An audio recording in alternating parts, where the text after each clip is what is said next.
आज का जो हमारा टॉपिक है वो प्रोटीन्स के बारे में। अमंग दी मैक्रोन्यूट्रिएंट्स ये थर्ड वन है जिसको आज हम डिस्कस करने जा रहे हैं। इससे पहले हम कार्बोहाइड्रेट्स की बात कर चुके हैं और हमने कहा था कि ये ऑर्गेनिक कंपाउंड्स हैं, कार्बन, हाइड्रोजन और ऑक्सीजन पे मुश्तमिल हैं और 1 ग्राम कार्बोहाइड्रेट्स का यूटिलाइज करने से हमें 4 किलो कैलोरीज एनर्जी मिलती है। डेवलपिंग कंट्रीज में अप टू 80% तक जो एनर्जी है वो कार्बोहाइड्रेट से ड्रॉ की जाती है, क्योंकि these are economical as compare to fat and proteins. जब हम प्रोटीन की बात करें तो प्रोटीन जो है ये ऑर्गेनिक कंपाउंड्स हैं, लेकिन इनमें एक एडिशनल फीचर ये होगा कि नाइट्रोजनस। आपने स्टार्ट ही डेफिनेशन का यहाँ से करना है कि दीज आर नाइट्रोजनस कंपाउंड्स, ठीक है, containing carbon, hydrogen and oxygen. आज का जो लेक्चर है इसमें हम देखेंगे कि प्रोटीन्स किससे मिलके बनती हैं, तो इसके बिल्डिंग ब्लॉक्स क्या हैं जिनको हम अमाइनो एसिड्स कहेंगे। और अमाइनो एसिड्स जो हैं ये इटसेल्फ इनको अगर हम क्लासिफाई करना चाहे केमिस्ट्री की पॉइंट ऑफ व्यू से तो क्लासिफिकेशन में कौन कौन सी कैटेगरीज हैं, और अगर हम न्यूट्रिशनल पॉइंट ऑफ व्यू से इनको डिस्ट्रीब्यूट करना चाहें तो वो क्लासिफिकेशन कौन सी है। इसके बाद फिर हम प्रोटीन की टाइप्स को डिस्कस करेंगे, प्रोटीन्स के सोर्सेज की बात होगी और प्रोटीन की डेफिशिएंसी की वजह से जो हेल्थ इश्यूज आते हैं जिनमें क्वाशरकोर, मरासमस, इसको स्पेशली यहाँ पे हाईलाइट किया जाएगा। इन दोनों का फर्क क्या है इसकी बात होगी। और प्रोटीन की क्वालिटी बड़ी मैटर करती है क्योंकि all sources of protein are not equal. Specially protein के वो सोर्सेज जिनको हम बेटर प्रोटीन कहते हैं, और इसमें कौन सी चीज है जो उसको क्वालिटी प्रोटीन की तरफ लेके जाती है, इसके बारे में बात होगी। कुछ टेस्ट की हम बात करेंगे और लास्टली हम कंटेंट्स इन फूड, डिफरेंट फूड प्रोडक्ट्स के अंदर कितनी प्रोटीन जो है वो एग्जिस्ट करती है और प्रोटीन की यूटिलाइजेशन के बारे में क्या रिकमेंडेशंस हैं। तो ये आउटलाइन है भाई टोटल इस चैप्टर की। आज का लेक्चर और इसके सब्सिक्वेंट लेक्चर्स के अंदर इन चीजों का हम कवर करेंगे। तो विदाउट एनी फर्दर डिले हम स्टार्ट करते हैं अभी। Proteins are basically complex nitrogenous compounds, and another distinction from the carbohydrates and fats is that they are very high molecular weight compounds. More complex than carbohydrates are lipids. Besides, nitrogen also contain the carbon, hydrogen, and oxygen. Proteins vary from tissue to tissue within a living organism and in corresponding tissue of various species. तो मकसद ये है कहने का कि protein इतनी specific होती है कि एक स्पीशीज के अंदर, लाइक ह्यूमन बीइंग के अंदर, उसका जो किडनी है उसमें जो अमाइनो एसिड्स आपस में लिंक होकर जो स्ट्रक्चर बना है वो डिफरेंट है as compare to heart, lungs, या आप मस्कुलर टिश्यूज की बात कर लें, कनेक्टिव टिश्यूज की बात कर लें। हेयर्स के अंदर केराटिन पाई जाती है, जो कनेक्टिव टिश्यूज हैं वहाँ पे कोलेजन पाई जाती है, ब्लड के अंदर हीमोग्लोबिन पाई जाती है। इसी तरह बॉडी के अंदर इंसुलिन, ग्लूकागान, डिफरेंट टाइप के हार्मोन्स वो भी प्रोटीन से बने हुए हैं। तो ये चीजें एक स्पीशीज के अंदर भी टिश्यू टू टिश्यू डिफर करते हैं। और अगर हम डिफरेंट स्पीशीज का कंपैरिजन करें तो हमारे जो किडनी के टिश्यूज हैं या किडनी का जो स्ट्रक्चर है या उसका जो कंपोजिशन है अमाइनो एसिड बेस्ड, ये डिफर करेगी with any animal, other animal like sheep, goat, dog, cat. तो इसी वजह से ऑर्गन ट्रांसप्लांट की जब हम बात करते हैं तो फिर हमें स्पीशीज टू स्पीशीज जाना पड़ता है। आपने ये नहीं सुना होगा कि किसी इंसान के अंदर जो है ना किसी जानवर का किडनी जो है उसको ट्रांसप्लांट कर दिया, तो किडनी के लिए हमें इंसान ही एज अ डोनर जो है वो तलाश करना पड़ता है। तो ये चीजें इंडिकेट करती हैं कि प्रोटीन्स जो है वो बड़ी स्पेसिफिक इन नेचर हैं और सेम ऑर्गेनिज्म के अंदर टिश्यू टू टिश्यू वेरी करती हैं, और रिस्पेक्टिवली अगर हम किसी क्रॉसपॉन्डिंग टिश्यू की बात करें इन अनदर स्पीशीज तो फिर उसमें भी डिफरेंसेस जो है वो पाए जाते हैं।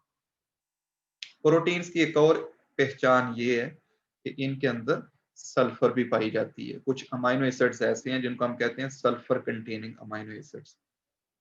इट मीन्स के बॉडी में सल्फर का अगर कोई जरिया बनता है तो वो प्रोटीन्स बनती है।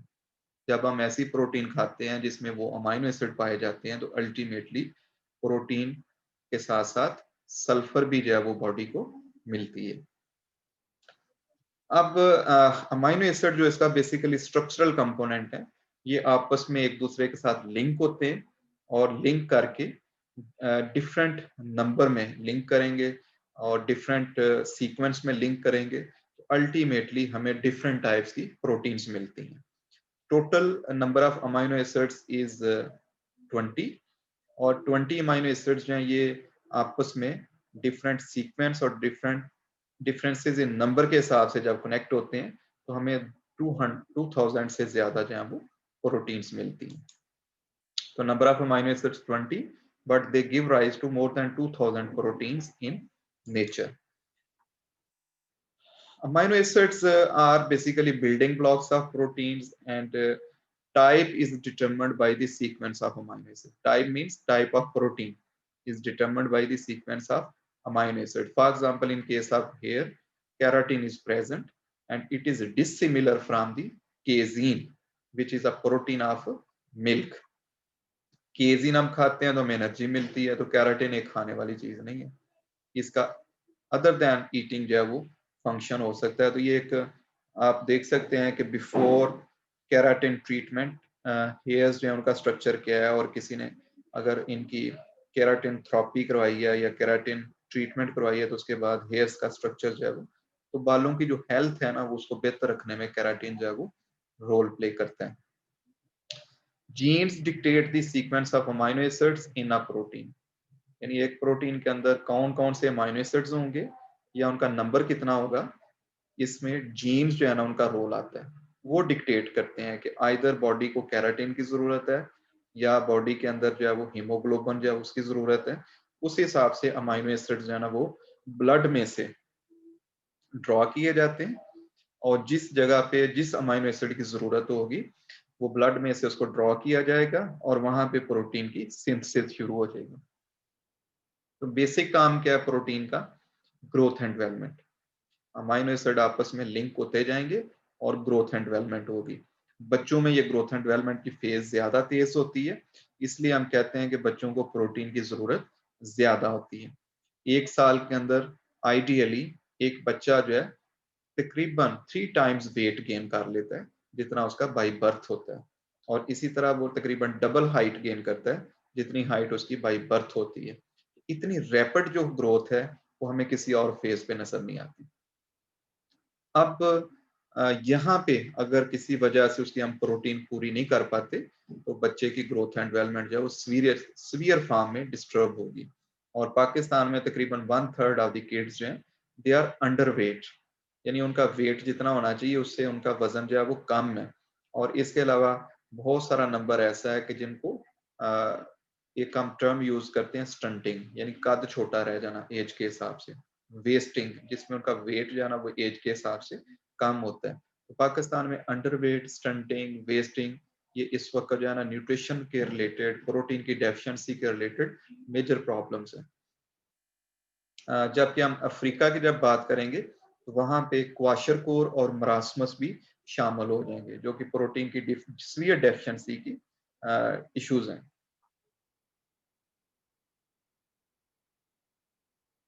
अभी मैं आपसे बात कर रहा था कि फॉर एग्जांपल ये डिफरेंट बॉडी ऑर्गन्स हैं और ये डिफरेंट बॉडी ऑर्गन्स जो हैं ये बेसिकली प्रोटीन से बने हुए हैं। और प्रोटीन के अंदर कौन कौन से अमाइनो एसिड यहाँ पे चाहिए थे, यहाँ पे उनका थोड़ा सा आपको मैंने एक ब्रीफ दिया है। तो फॉर एग्जांपल ब्रेन जो है उसको ग्लाइसिन जो है ना वो हेल्प करती है, ठीक है, उसको फिनाइल एलानिन जो है वो हेल्प करती है। अब ब्लड में से ये अमाइनो एसिड जो है ना वो सर्कुलेटिंग ब्लड में से ड्रॉ कर लिए जाएंगे और यहाँ पे ब्रेन की ग्रोथ एंड डेवलपमेंट होगी, हार्ट की डेवलपमेंट, लिवर की development, blood, muscles, bones, skin. आप देख सकते हैं कि डिफरेंट ऑर्गन्स के हवाले से बात करें तो डिफरेंट जो है ना वो अमाइनो एसिड की रिक्वायरमेंट्स हैं। स्ट्रक्चर ऑफ प्रोटीन की अगर हम बात करें तो हमें सबसे पहले स्ट्रक्चर ऑफ अमाइनो एसिड देखना पड़ेगा जो उसका बिल्डिंग ब्लॉक है। एक टिपिकल अमाइनो एसिड जो है इसमें कार्बन इसका सेंट्रल या कोर पार्ट है, और इसमें चूंकि कार्बन की वैलेंसी 4 होती है तो यहाँ पे आपको 4 टाइप्स के जो है ना वो फंक्शनल ग्रुप्स जो है वो नजर आएंगे। 3 किस्म के फंक्शनल ग्रुप्स जो हैं वो कॉमन है हर अमाइनो एसिड के अंदर।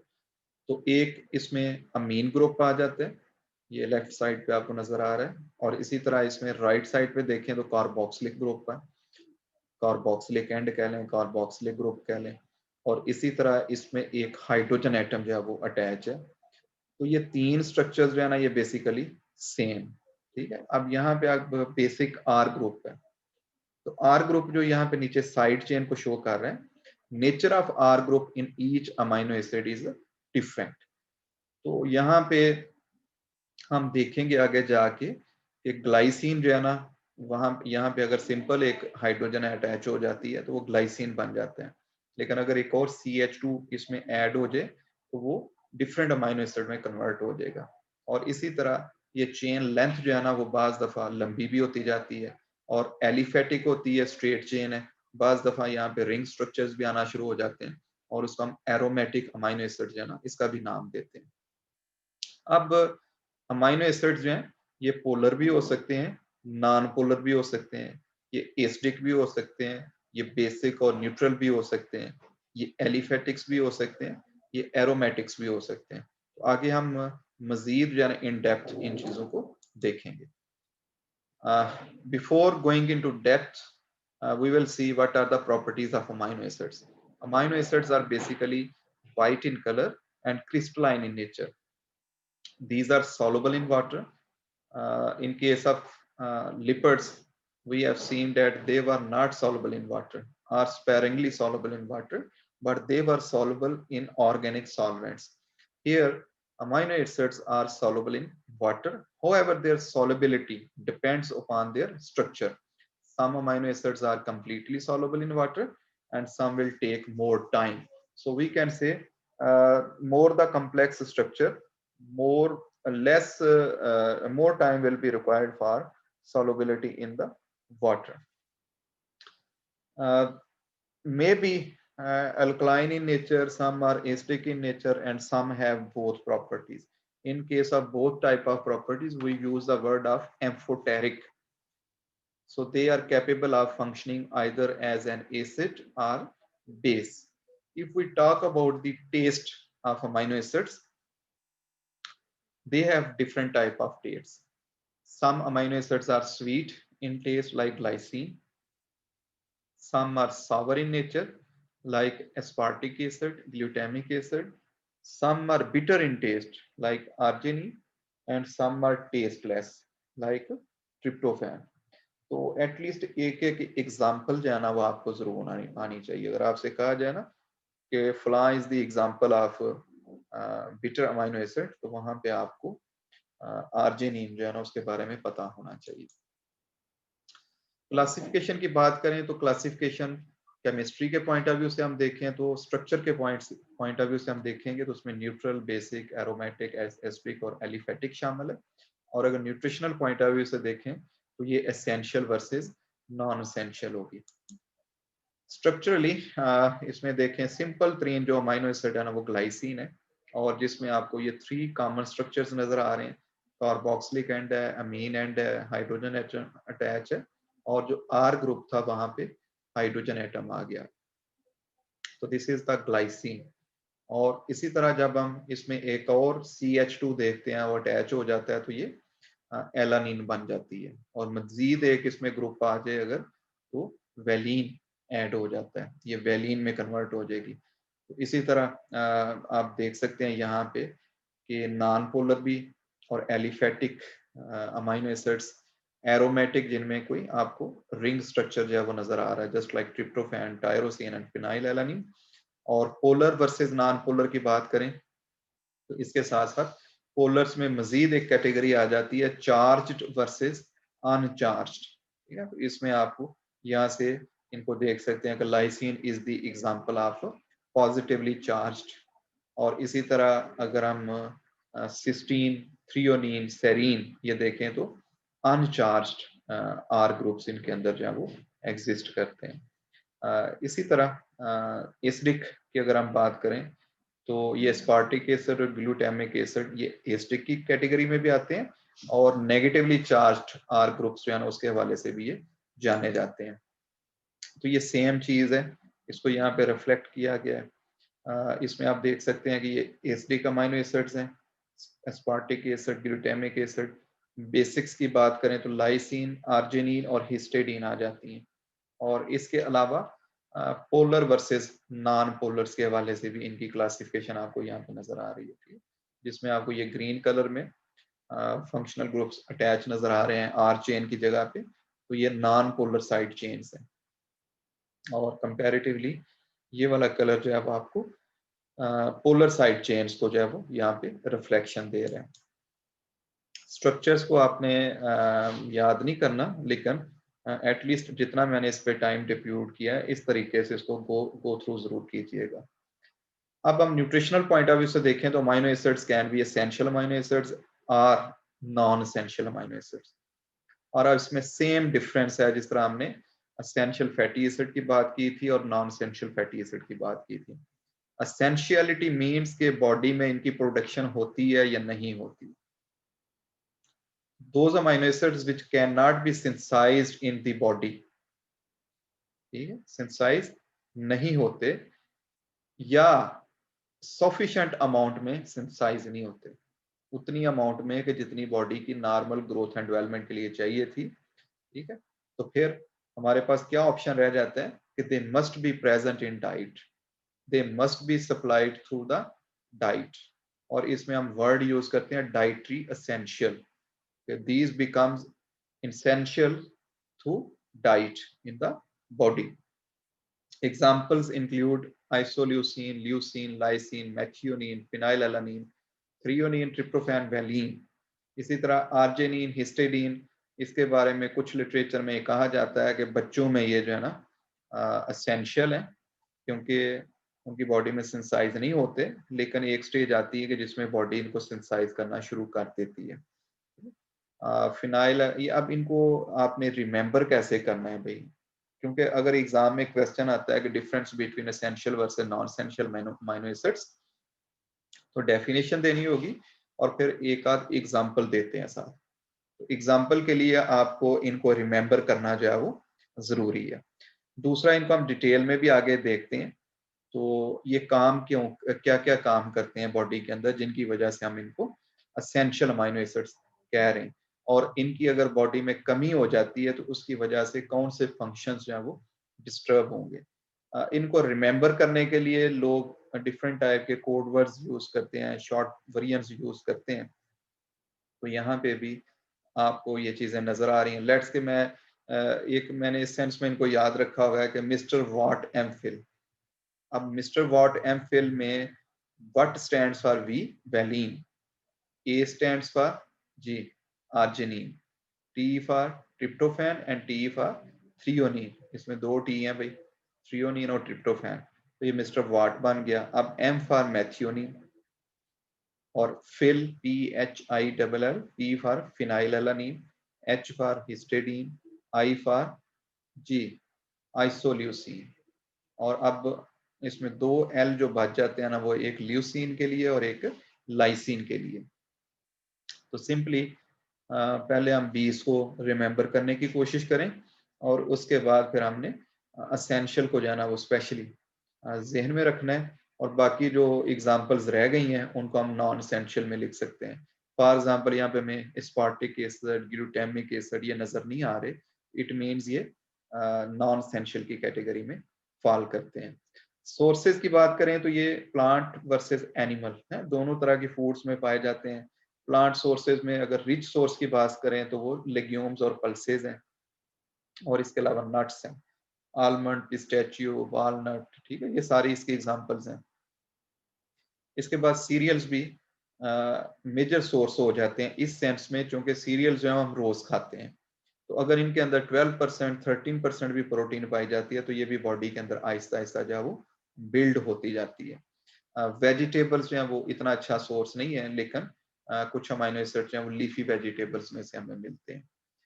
एनिमल प्रोडक्ट्स की बात करें तो इसमें गोश्त और दूध दोनों शामिल हैं, और चाहे वो छोटा गोश्त है या बड़ा गोश्त है, बफेलो या गोट, वो सारे इसके अंदर फॉल करेंगे। चिकन भी इसमें आ जाएगा, फिश भी इसमें आ जाएगी, एग्स भी आएंगे, और मिल्क से बनी हुई जितनी भी प्रोडक्ट्स हैं, they are a good source of essential fatty acids. Essential fatty acids कौन कौन से फंक्शंस हैं वो बॉडी में परफॉर्म करते हैं, जिनकी वजह से इनको हम असेंशियल का वर्ड यूज करते हैं, और अगर ये बॉडी में इनका लेवल किसी वजह से कम हो जाए तो फिर क्या मसले मसाइल हो सकते हैं। तो first one is arginine. Arginine जो है वो कोलेजन का एक लाजमी कंपोनेंट है। कोलेजन क्या है, ये कनेक्टिव टिश्यूज में शामिल होती है। कनेक्टिव टिश्यूज, अगर आप एनिमल्स का किसी वक्त दौर में मीट लेके आए और मीट को जब कुक करेंगे तो उसमें हो सकता है कि कुछ ऐसे पीसेज हो सकते हैं कि जो प्रॉपरली जो है ना वो आपको सॉफ्ट फॉर्म में नजर नहीं आएंगे, या ज्यादा टाइम लेते हैं सॉफ्ट होने के लिए। तो ये स्पेशली किस एरिया से बिलोंग करते हैं, उन टिश्यू से जो टिश्यूज एनिमल की मूवमेंट के साथ एसोसिएटेड थे। कलेक्टिव टिश्यूज हैं, कनेक्टिव टिश्यू, तो वो कंपैरेटिवली हार्ड होते हैं उनको डाइजेस्ट करना या ब्रेकअप करना। एक और पहचान ये है, कोलेजन क्या होती है कि जब आप इनको टिश्यूज को हीट अप करना शुरू करते हैं तो उसमें से एक जेलाटिन टाइप स्ट्रक्चर निकलता है। जेलाटिन के अंदर क्या एबिलिटी है कि ये जेल बनाती है, और आइसक्रीम के अंदर और बहुत सारी सूप्स की जो प्रोडक्ट्स हैं उनमें अगर हम देखें तो वो जेलाटिन की वजह से हमें एक थिकनेस नजर आती है। तो gelatin can naturally be produced by heating the connective tissues, और simply we can also boil the bones. Bones को पानी में डाल के, हड्डियों को पानी में डाल के जब आप हीट अप करेंगे उस वक्त भी जेलाटिन जो है वो रिलीज होगी, जिसको फर्दर आप सेपरेट करके इसको ड्राई फार्म में आगे बाकी फूड प्रोडक्ट्स में यूज होने के लिए रख सकते हैं।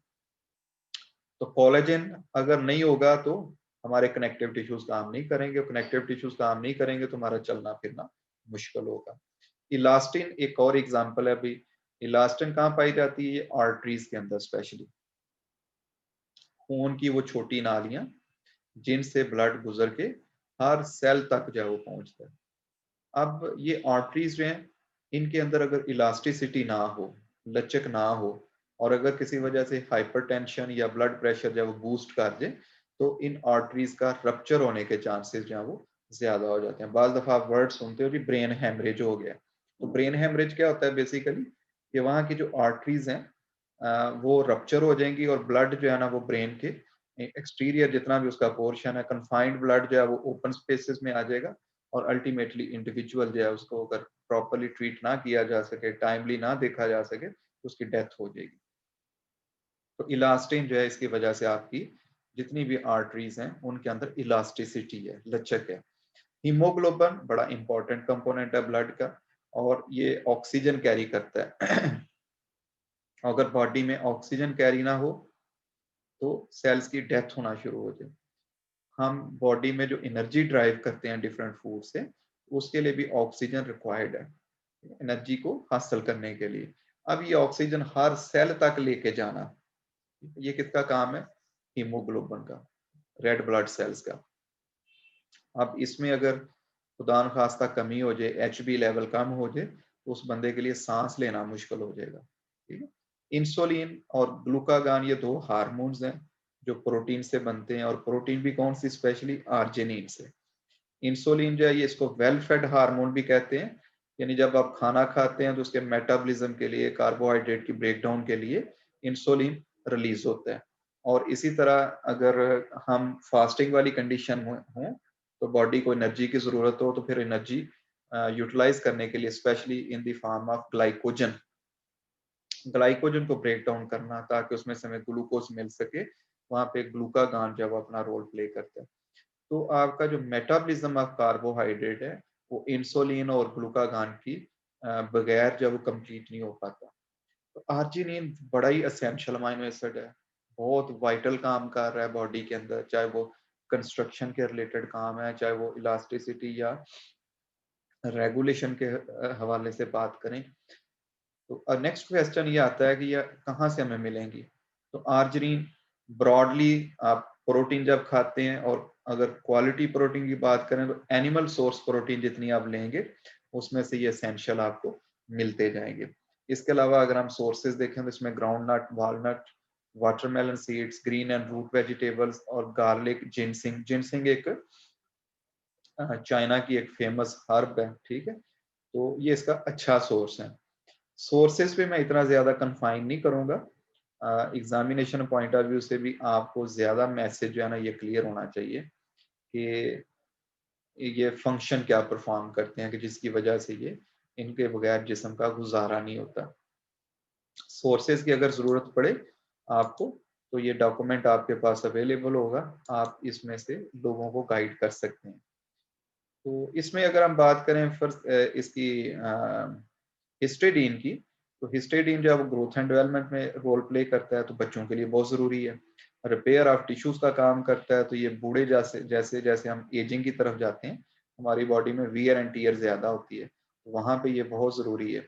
और इसके अलावा ग्लूकोज से एनर्जी हासिल करना और एक्स्ट्रा एनर्जी जो है उसको ग्लाइकोजन की फॉर्म में स्टोर करना, ताकि ये ग्लाइकोजन जब फास्टिंग वाली कंडीशन हो, जब हमें फूड ना मिल रही हो, उस वक्त इसको यूटिलाइज किया जाए। तो ये ग्लाइकोजन को प्रोड्यूस करने में, ग्रोथ एंड डेवलपमेंट में और मेंटेनेंस के अंदर हिस्टिडीन का जो है वो वाइटल रोल है।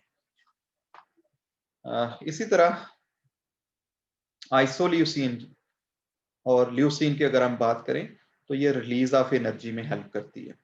यानी अमाइनो एसिड्स अगर शॉर्टेज हो जाए बॉडी के अंदर कार्बोहाइड्रेट्स की, फैट्स की, तो फिर या अपनी आप डाइट जो है उसको स्विच कर लेते हैं towards more consumption of proteinaceous food, ultimately extra protein will also be used for the production of energy.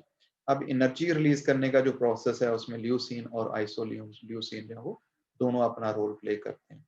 Isoleucine का इम्यूनिटी के अंदर भी बड़ा स्ट्रांग रोल है, और स्पेशली थाइमस ग्लैंड्स जो नेक एरिया में पाए जाते हैं वहां पे इम्यून सिस्टम को स्ट्रांग करने में ये थाइमस ग्लैंड के फंक्शन को रेगुलेट करता है आइसोल्यूसिन, और अल्टीमेटली हमारा इम्यून सिस्टम जो है वो बेहतर काम करता है। स्प्लीन का ये स्ट्रक्चरल कंपोनेंट है, पिट्यूटरी ग्लैंड्स का ये स्ट्रक्चरल कंपोनेंट है, और इसके अलावा हीमोग्लोबिन की फॉर्मेशन में भी ये रोल प्ले करते हैं। ल्यूसीन जो है वो एनर्जी रिलीज के साथ साथ प्रोटीन के मेटाबॉलिज्म के अंदर भी रोल प्ले करता है। यानी प्रोटीन जो है वो हम यूटिलाइज नहीं कर पाएंगे अगर बॉडी में ल्यूसीन की जो है वो डेफिशिएंसी हो। लाइसिन बड़ा इंपॉर्टेंट भाई अमाइनो एसिड है, एसेंशियल अमाइनो एसिड है। नॉर्मली जब हम वीट हमारी सोसाइटी में ज्यादा खाई जाती है एज अ स्टेपल डाइट, तो wheat is basically deficit in lysine. तो वीट अगर ज्यादा हम खाते हैं तो हमारी बॉडी में लाइसिन की कमी होने के चांसेस हैं। अब दूसरा तरीका क्या है कि आप लाइसिन की फोर्टिफिकेशन कर दें, व्हीट फ्लावर के अंदर इस अमाइनो एसिड को ऐड कर दें। और एक तरीका ये भी हो सकता है कि आप व्हीट फ्लावर के अंदर कॉर्न फ्लावर को मिक्स कर लें, because corn is a good source of lysine. Corn के अंदर मैथ्यूनिन कम होता है, व्हीट में मैथ्यूनिन ज्यादा होता है। तो आगे जाके हम एक अप्रोच पढ़ेंगे कंपोजिट फ्लावर टेक्नोलॉजी या फूड मल्टी मिक्सेस का कंसेप्ट है, कि जिसमें हम दो या दो से ज्यादा इंग्रेडिएंट्स को इस नियत से मिक्स करते हैं कि वो उनके अंदर जो न्यूट्रिएंट्स कम है या ज्यादा है वो एक दूसरे को कंप्लीमेंट और सप्लीमेंट कर सकें। लाइसिन का काम क्या है, बेसिकली ये वायरसेस को उनके वायरसेस रिलेटेड जो इन्फेक्शंस हैं उनको कम करने में हेल्प करती है। और कैसे कम करती है? नंबर एक तो ये प्रोलिफरेशन नहीं होने देती, यानी वायरसेस को बॉडी के अंदर मल्टीप्लाई नहीं होने देती। दूसरा ये विटामिन ए, सी और जिंक के साथ ये जितने भी न्यूट्रिएंट्स हैं ना ये भाई इम्यून को बूस्ट करते हैं। तो एक्चुअली लाइसिन का रोल बॉडी में क्या आ गया कि ये इम्यूनिटी को बूस्ट करती है, और स्पेशली बॉडी को इतना स्ट्रॉन्ग एनफ कर देती है कि वहां पे वायरल अटैक होने के चांसेस जो है वो कम हो जाते हैं। कोविड के दौर में अगर हम बात करें, कोविड-19 की बात करें, इस सिनेरियो में भी हमें प्रोटीन रिच फूड जो है ना उनकी कंजम्पशन सजेस्ट की जाती है कि डाइट जो है ना वो अच्छी करें, और अच्छी सेंस में करें कि उसमें आपको प्रोटीन जो है वो ज्यादा अवेलेबल हो।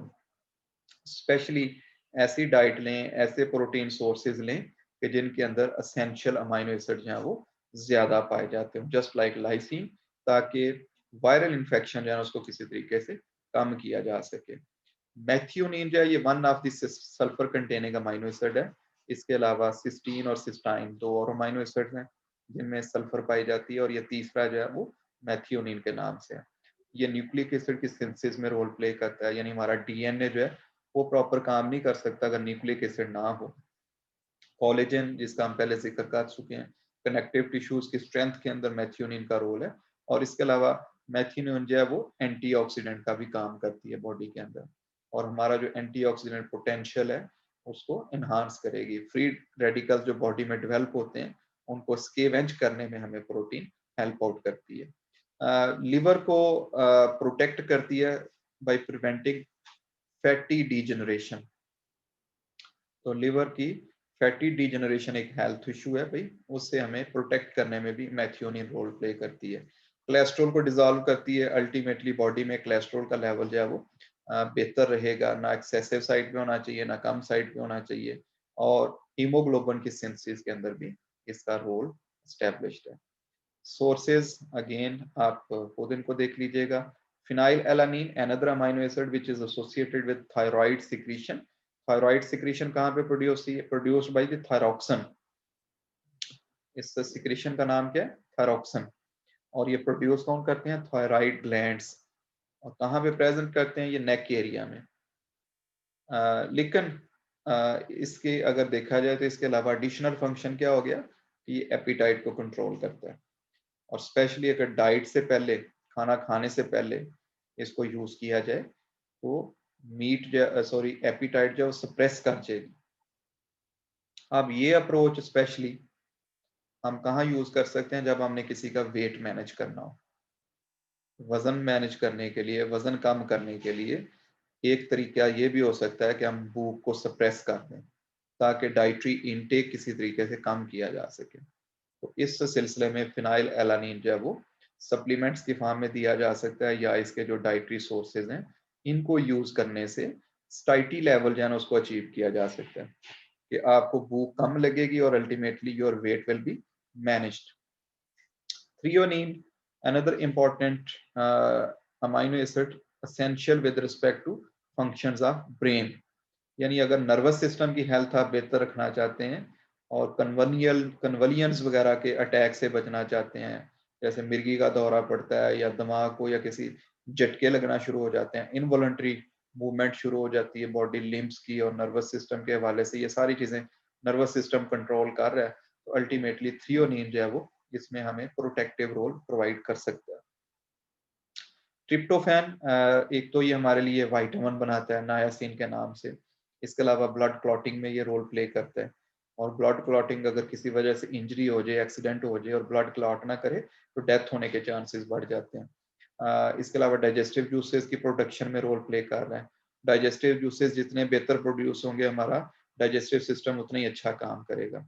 नींद को इंड्यूस करना, भाई अभी पहले हम एक गो थ्रू करके आए हैं कि जो एपिटाइट को सप्रेस करता है, तो यहाँ पे नींद को इंड्यूस करना एक इंपॉर्टेंट फंक्शन आ गया। तो rather than using the pills we can use tryptophan rich foods to induce sleepiness in a better वे।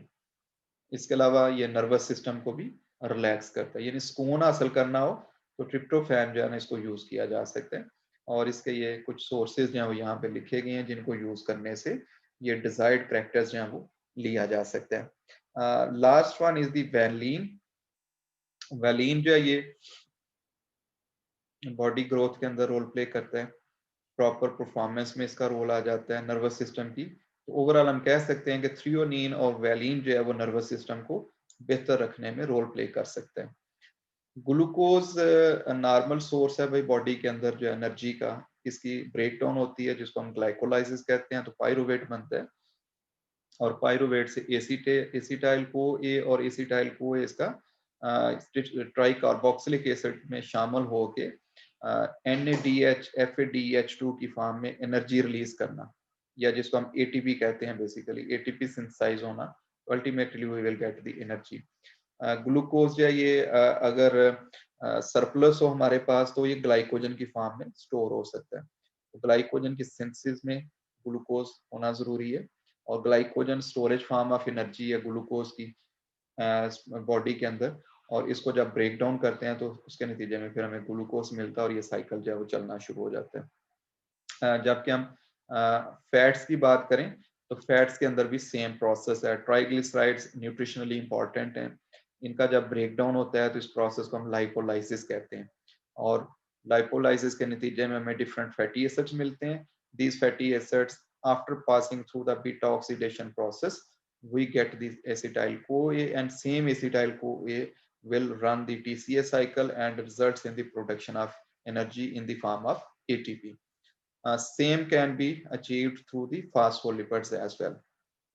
तो बेसिकली फैटी एसिड से फास्फोलिपिड्स बनाना या ट्राइग्लिसराइड्स बनना तो सिंथेसिस का प्रोसेस है, और ट्राइग्लिसराइड से और फास्फोलिपिड से फैटी एसिड्स बनाना लाइपोलाइसिस का प्रोसेस है। तो आप ये देख रहे हैं कि टू वे आपको रिएक्शन जो है यहाँ पे नजर आ रहे हैं। तो अल्टीमेटली इन प्रोसेस के थ्रू जब हम एनर्जी हासिल करते हैं, अमाइनो एसिड जो है वो लेस कॉमन सोर्स गिने जाते हैं एनर्जी प्रोडक्शन के लिए। जब ये ग्लूकोज और फैट बॉडी को अवेलेबल नहीं होगी तो फिर इनकी बारी आ जाती है कि ये एनर्जी के लिए यूटिलाइज हो। तो बड़ी एक्सट्रीम फॉर्म होगी ना जब स्टारवेशन की, कि जिसमें अब डाइटरी इनटेक डिस्टर्ब हो गया या कोई बीमार इतना ज्यादा हो गया कि बॉडी उसको हैंडल नहीं कर पा रही, न्यूट्रिएंट्स का जो मेटाबॉलिज्म है, तो प्रोटीन वहां पे आपको, तो ये भी टीसीए साइकिल के अंदर एंटर होके डिफरेंट अमाइनो एसिड्स जो है वो एनर्जी प्रोडक्शन में रोल प्ले करते हैं। यहाँ पे ये सारा प्रोसेस जो है वो अगेन यहाँ पे शो किया गया। ठीक है, आप ये देख रहे हैं कि यही अमाइनो एसिड्स हैं मसल से कह लें कि अवेलेबल हुए हैं, और इनका फर्दर ये टीसीए साइकिल के अंदर एंटर होके एनर्जी प्रोडक्शन के अंदर रोल है, और ये एनर्जी जो है वो डिफरेंट ऑर्गन्स को रन करने में यूटिलाइज हो रही है। बीएमआर जब हम कहते हैं तो बेसल मेटाबॉलिक रेट का मतलब क्या है कि बॉडी के अंदर डिफरेंट ऑर्गन्स को एनर्जी प्रोवाइड करना। Non-essential amino acids, those which are not synthesized in the body, and these are some examples: aspartic acid, glutamic acid, etc.